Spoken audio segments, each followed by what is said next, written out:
Hey guys, so the video that I posted yesterday about this Canadiato forage blower, I was at a local farmer market today and there was a guy with a welder's cap on. I'm sure you know what that looks like. Well, maybe you do. So I thought, what the hell? Let me ask him. I explained the situation. He told me that these old casts are really easy to stick weld, and to do a stitch weld across the break point.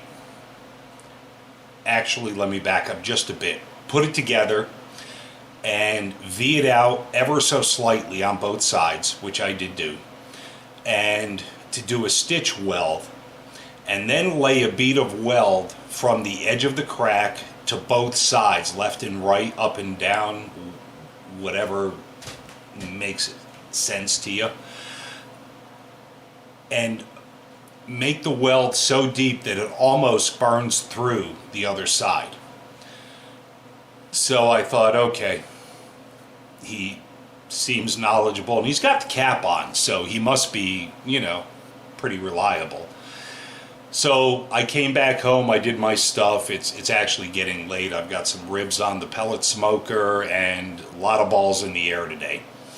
So I did V out. I held this piece together with 2 pair of ice grips. I V'd it out on both sides, and then I stick welded it using these rods, Lincoln L14125-6. Did exactly what he said. I stitch welded it on both sides, and quite honestly I did burn through in a couple of places, but once that was done, I laid 2 new beads down each side of the crack on the front and back. And the way that it looked to me is there was plenty of room to do a center bead in between the left and the right 2 beads, next to the crack. So I did that as well. I ground it down, made it clean and pretty. Well, kind of pretty.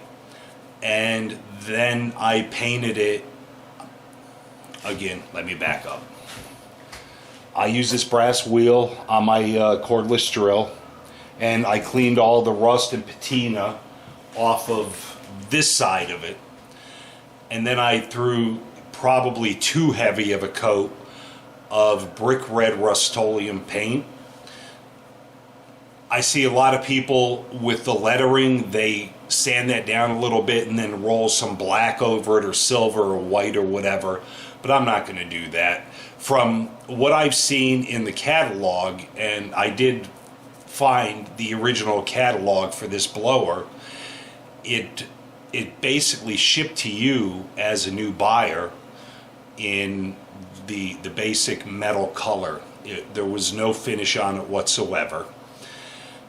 So I just finished painting it, and I did way too much paint, and it's kind of gooey and sticky. Otherwise I'd pick it up and show you the backside.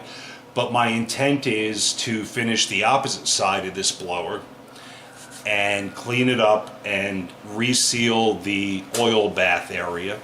And I'm probably going to cheat a little bit. I'm going to put a little bead of black RTV, black silicone sealant, around the perimeter of where the oil stays, so that it doesn't leak through and drip all over and make a mess.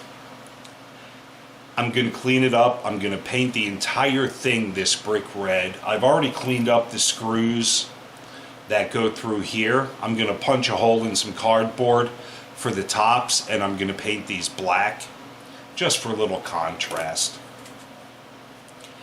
And then I'm going to have to work on the broken handle.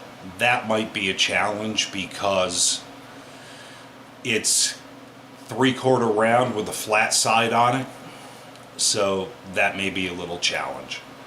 But anyway, I just wanted to update. I'm going to leave the other video up there that I was asking for help about the welding. because I'm interested to see what other people do or have done, or what advice may come from this. If you remember, there was a couple of holes here where they had this patch. It actually went here, and I welded those shut, ground them down so that they weren't noticeable from the outside anyway. The inside I'm probably not going to worry about, and I just want it to look nice and work nice. So just a really quick update on this forge blower, and you guys, it is it's May 5th, believe it or not, 2024, Sunday. It's 20:04 p.m., 3:37 p.m. So guys, enjoy your, well, what's left of your weekend. Have a great day, and we will talk soon. Take care, guys.